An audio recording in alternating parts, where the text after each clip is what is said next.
I recently reviewed a small, lightweight tube head that seemed to check many of the right boxes, the PRS DGT-15. I then did a follow-up video comparing its sound and features to the Fender ToneMaster Deluxe Reverb I've been using since 2020, when my back condition finally made it painful for me to carry anything heavier than about 25 pounds. Now, at the conclusion of that video, I promised I'd feature others from time to time. And now I have for you another contender entering the ring. Today I'm looking at the Friedman Runt 20.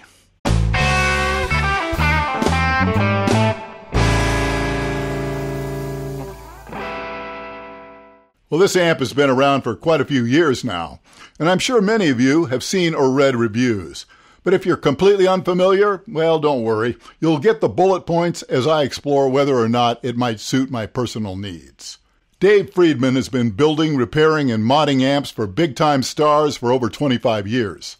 Now, the amps are built in the USA, and from all accounts, build and component quality are outstanding. As I understand it, these are robust amps and easily serviceable by any competent amp tech. That alone puts the first big check mark in the plus column. The Runt 20 is a 20-watt 2-channel amp with 3 12AX7 tubes in the preamp and 2 EL84s in the power section. And at only 22 pounds, it meets the lightweight requirement. Now, I've only owned a few channel switching amps because when I did, I rarely used the channel switching feature. Just too many years of playing vintage amps, I suppose, but I tend to just crank up the amp and use my guitar volume knob to clean up the sound as required. Now, in fact, even these days with such great overdrive pedals available, I'm more often than not just pick the pedal that sounds best at the current venue and leave it on almost all the time, essentially working the same way I would with a cranked tube amp. Now, nevertheless, we'll give the two channels a listen. Now, both channels share the EQ, which is fine with me. I really don't care for amps with a whole bunch of knobs and switches. And the clean channel has just a volume control and a 3-position bright switch.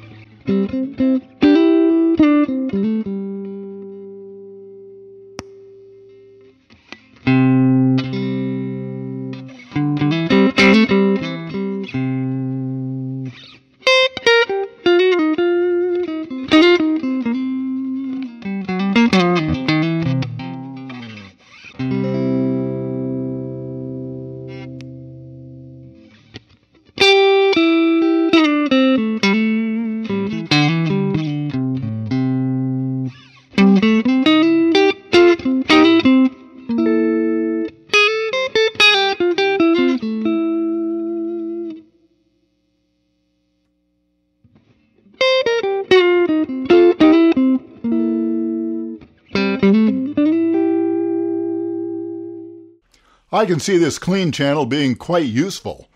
Not that I'd switch channels mid-song the way many players would, but for songs that sound best with a loud, full, clean tone, sure, this could be nice. So we'll put that in the plus column as well. Of course, from a performance standpoint, the star of the show is the amp's excellent drive channel, which could easily be set up to allow me to ditch all my dirt pedals if I want to, since I can get whatever level of gain and clean I desire by, once again, just using the guitar's volume control.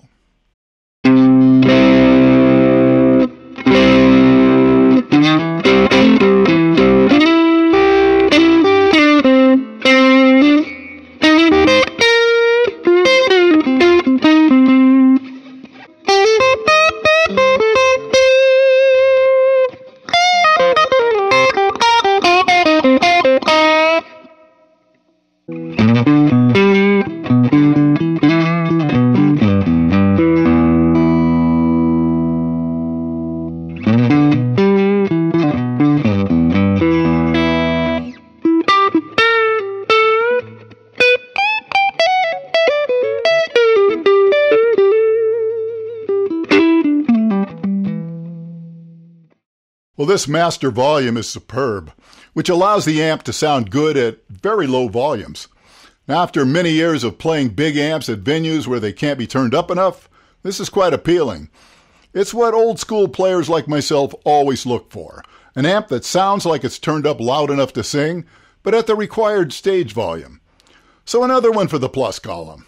Now let's hear it in a mix with a variety of pickup types.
I think it sounds very nice.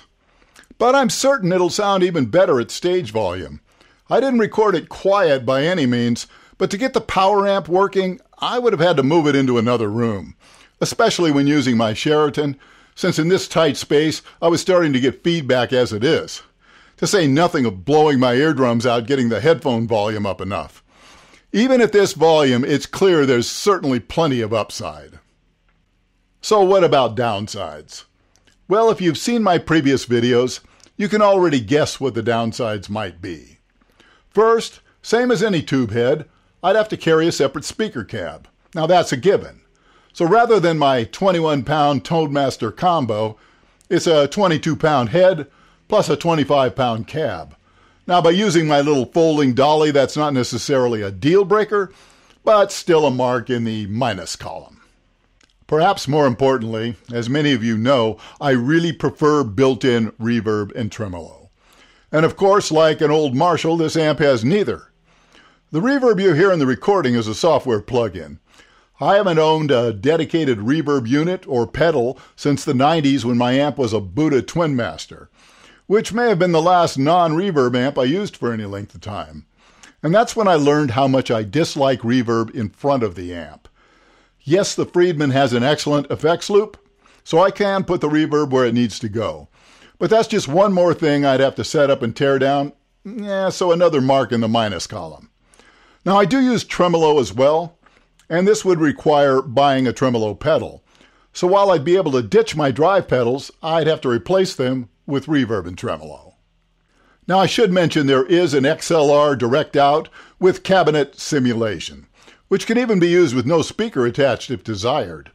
While I use this feature on the Tone Master all the time, I'm not sure how much I'd use it with the Friedman.